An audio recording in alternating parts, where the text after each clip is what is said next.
Hello, so today I'm going to be giving a review over these last chapters that I read from Politics UK, more specifically into chapters 17, 18, brief of 18, 19, 20, 21, 22, 23. I'm going to skip over the details of a lot of these just because a couple of these chapters I didn't read entirely. Some of them were not the most relevant to what I'm trying to study in terms of just the broader global political objectives and functionings of the British government. But some of these chapters did pertain to that topic, including the House of Commons, which is almost similar to the American House of Representatives. As a democratically elected body, this one runs the government entirely, essentially, with the Prime Minister, another one of the chapters, Prime Minister and the Cabinet being elected from usually within the party as the top figure of the party, and in that case, the figure in government under His Majesty's government. And then there is the House of Lords, similar to the bicameral legislature between two bodies in government, as the House of Representatives or Senate, or the Senate in the United States. The House of Lords acts almost as the Senate, but this doesn't really have any virtual power, as it is more of a scrutinizing role that has no democratic backing, since it is not elected in any way. It's just an appointment position at this point.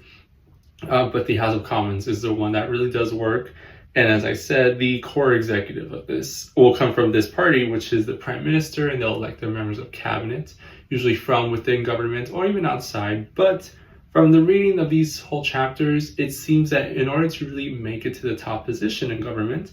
you have to essentially work in the party. You have to be in parliament, and you have to have a high standing and good networks. So it's kind of a more centralized body in that way. The way that Donald Trump, who became the Republican Party leader and is the president for many years, shows that this is a different system. How Trump was an outsider with no political experience, was able to become the top leader of the whole United States, is just not something that can happen within the British political system, as members of the party usually need to come from within Parliament.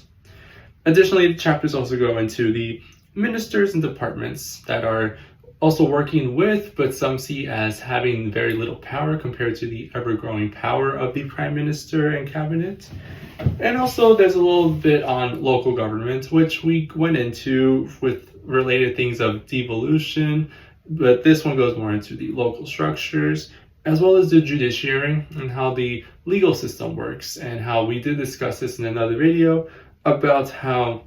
compared to the US system, the courts in the UK cannot go against the rulings of Parliament's decisions, the Parliament's acts. So in this case, we look at this dynamic, but how this is slightly changing.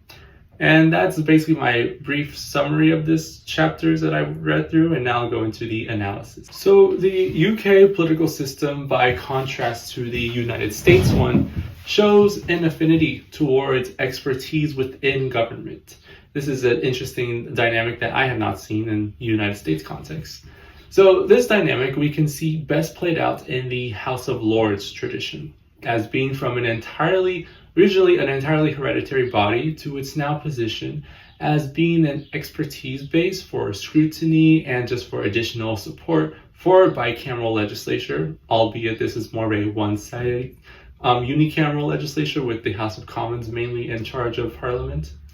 Now, this is an excellent example of the relationship that the United States and the UK have with their respective governments. Now, because of this prominence that the government plays in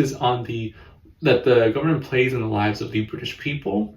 expertise has a more structured understanding than it does in the United States. Now, although both governments from each country are known for having involvement of think tanks and pressure groups affect policy drafting, the UK demonstrates through the House of Lords the scrutinizing role of the House of Commons a certain degree of value in the refinement of policy, from the appointments of lords based off of professional backgrounds especially.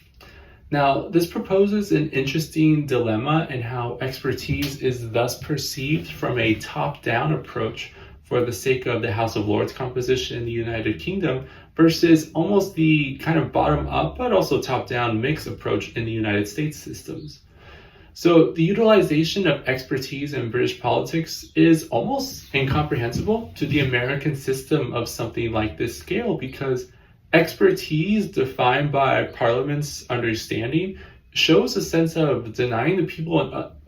people an opposing opinion on something like the sciences. Whereas in the US, that level of expertise that is defined by government and saying this is the correct way of looking at it is not necessarily cherished in the same way. So long as maybe a new president can come to power and can institute actors who can contradict former expertise, this is something that we have seen in the appointment of Trump's Secretary of Health and Human Services, RFK Jr., who goes against prior expertise and knowledge on vaccinations and similar science-related topics.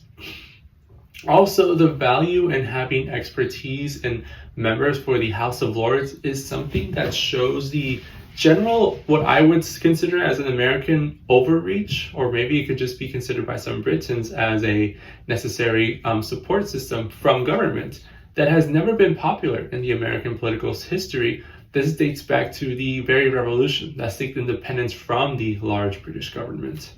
So I was amazed in reading this chapter just how major the systematic processes in the UK are in terms of expertise value in the UK versus the not necessarily value, but just this being seen more as a thing for the people and even local state governments to take into consideration on their own levels in the US.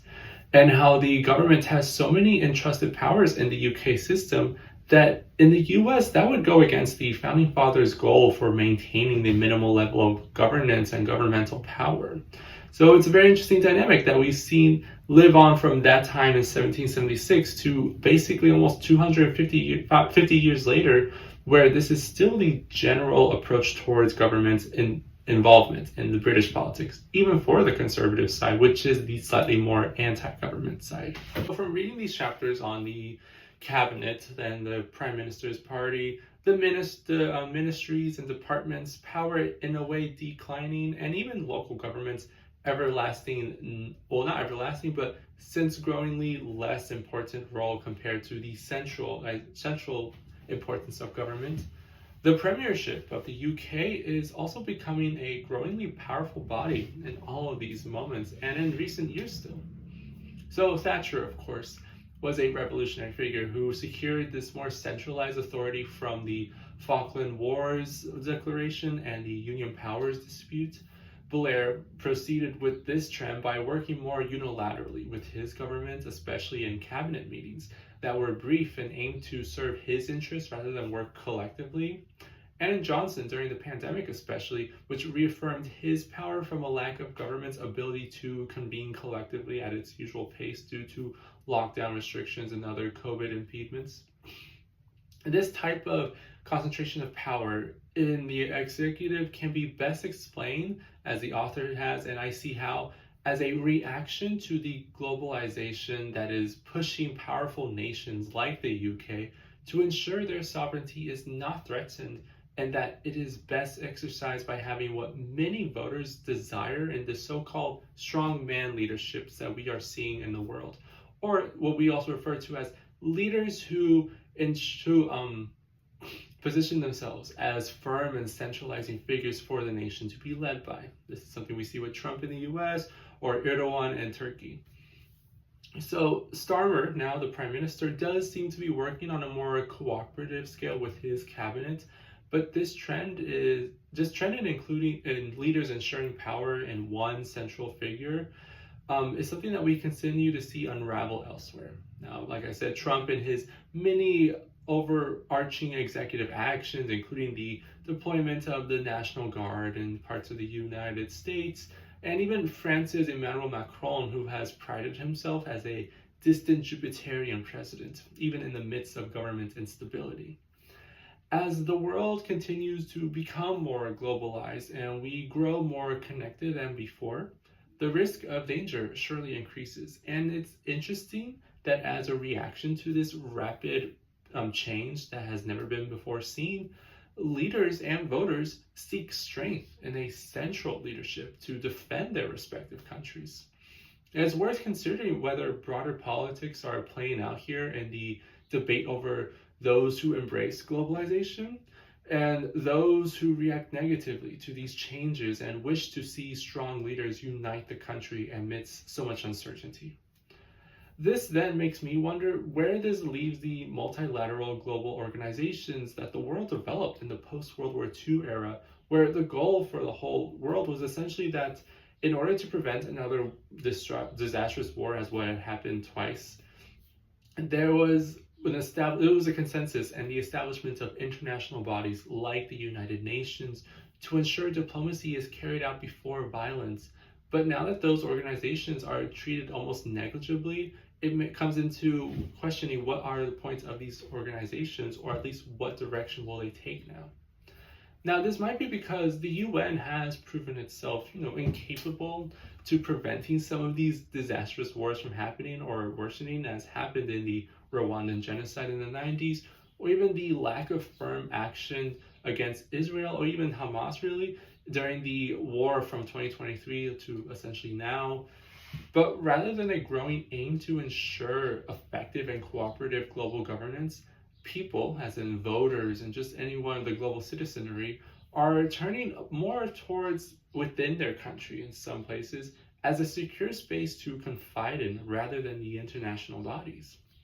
The UK is no exception to this, and as Starmer aims to work with Parliament rather than have them work for him, as some of his predecessors who've proven a really central and strong leadership have, we will see whether this is the popular approach in the United Kingdom as well, as countries like the United States and France are seeing the exact opposite play out and work in favor of these strong male leaders. Thus, the aim of global cooperation is in limbo as this trend has been taking hold globally and proves itself a relevant political camp in the United Kingdom as well. In the UK,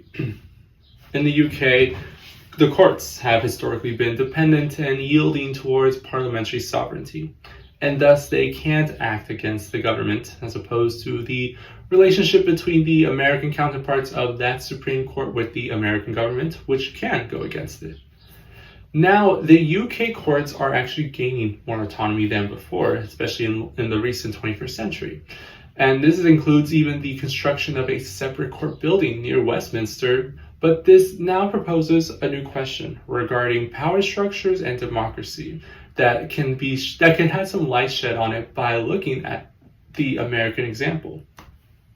So, as the courts in the United Kingdom grow more autonomous, there is a risk regarding how laws are properly executed and implemented, whether it be by a democratic body such as Parliament or by a non-democratically elected Supreme Court. In the United States, we face this issue constantly, including following the recent 2021 Roe v. Wade case being overturned, where a lack of democratic power via a president's appointments powers proved itself contentious, as that was a decision made by a body that the American people could not control, yet it became the law of the land, even though the original Roe v. Wade was also another ruling by the Supreme Court, which still was a non-democratic body. The United Kingdom should consider this and other examples similar to this in the United States history as the courts gain more autonomy, or at least they aim to, because this then unravels a new issue of democracy and whether the so-called checks and balance system, as we pride ourselves of having in the United States, will actually even ensure democracy for the UK context even. Those who support the growth in judiciary powers can point out that the House of Commons acts almost as an unchecked power with virtually no balancing upper chamber, and thus would best be checked by something like the courts.